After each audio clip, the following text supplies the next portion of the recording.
Okay, I'm just going to do a quick kind of symptoms of ME sort of video. This is how my ME affects me personally at the moment. Some of these symptoms are probably caused by other illnesses that I have or that I'm being investigated for. But I'm just going to give you the lowdown on the symptoms that I experience because it's easier than there's a lot of overlap and it's easier than sifting out the just the ones that apply to ME, because basically people with ME can have every symptom under the sun. So starting with pain, I get joint pain, I get muscle pain, I get nerve pain, I get abdominal pain, I get frequent chronic headaches, and fairly chronic migraines. I probably have one at least every couple of weeks. Pain.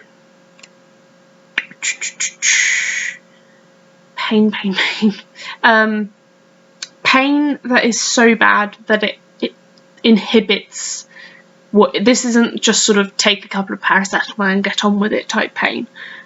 This is like seriously exhausting to the point where you grind your teeth so hard your jaw hurts kind of pain. And that's every day. That's just my base level pain. Beyond that is the sort of pain where you can't move or where you just cry uncontrollably.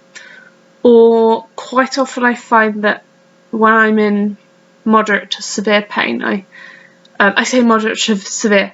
Moderate to severe for me is like severe to extreme for other people, because my baseline pain is most other people's moderate,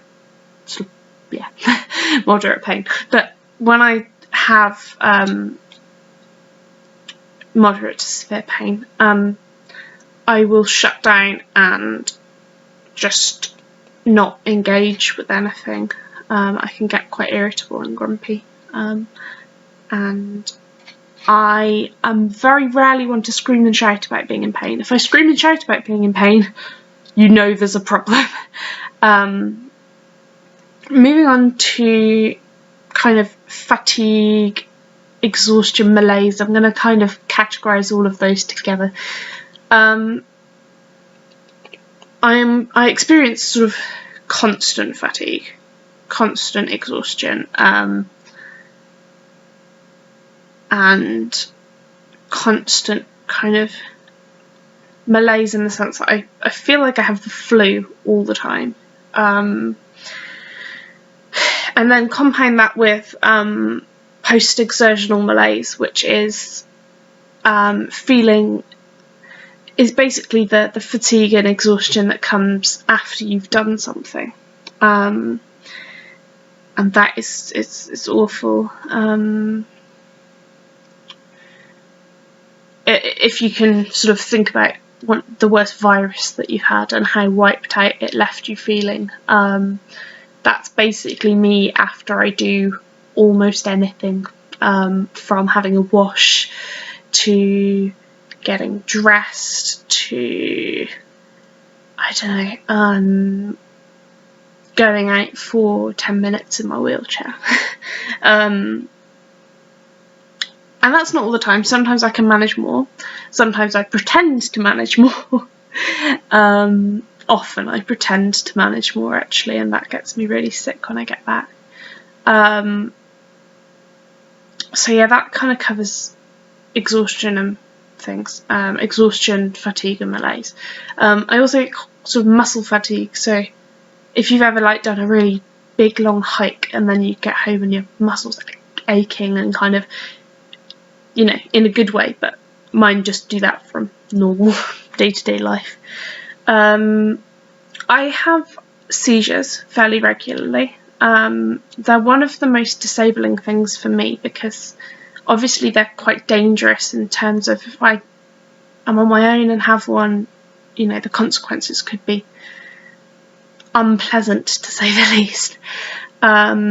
embarrassing at best and, you know, life-threatening at worst. So that really does affect me, and we haven't worked out really the cause of them. Some of my specialists think it's ME, some of my specialists think it's to do with the head injury I had when I had a horse riding accident, and others simply don't know. But they affect me not as much as they used to. I used to have several a day at one point, whereas now I would say I'm down to maybe a few a week, maybe 3 or 4 a week. But they leave me exhausted, and they're it's probably one of the hardest things to deal with, because you're not in control of your body, and it can be quite frightening. From that, we will move on to like GI stuff. So constant nausea. I'm on 2 antiemetics and 1 gastro-resistant thingy-mabobby, and it doesn't even start to deal with the nausea. But lately, since Christmas, I've had fairly frequent vomiting as well, which is being investigated, albeit very slowly. But I'm struggling with eating and nausea and vomiting and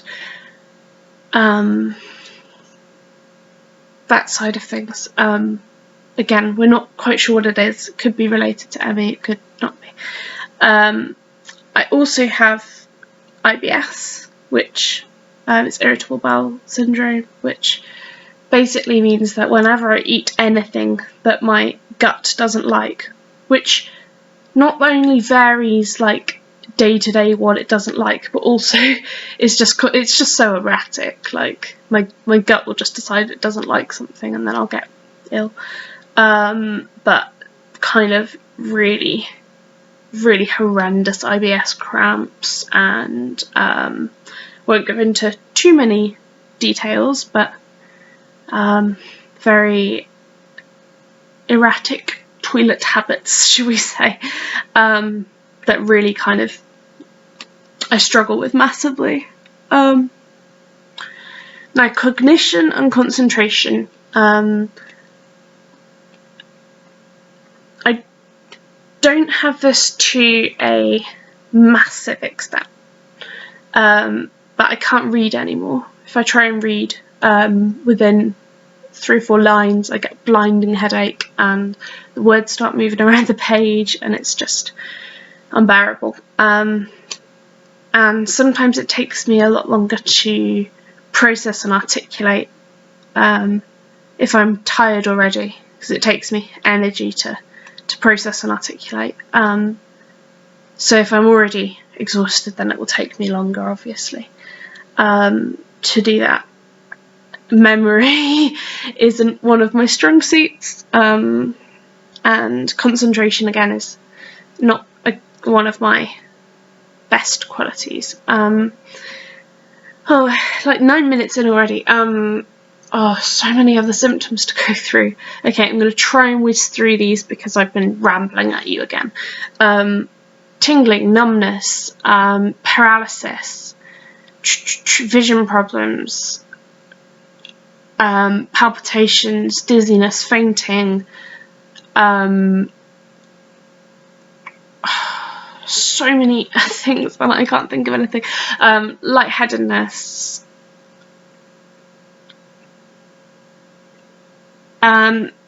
difficulty regulating temperature, prone to infections, dysautonomia. All of these things are symptoms that come with ME, and there are so many more that I could talk about, but that'll do me for now. So, love you. Peace out.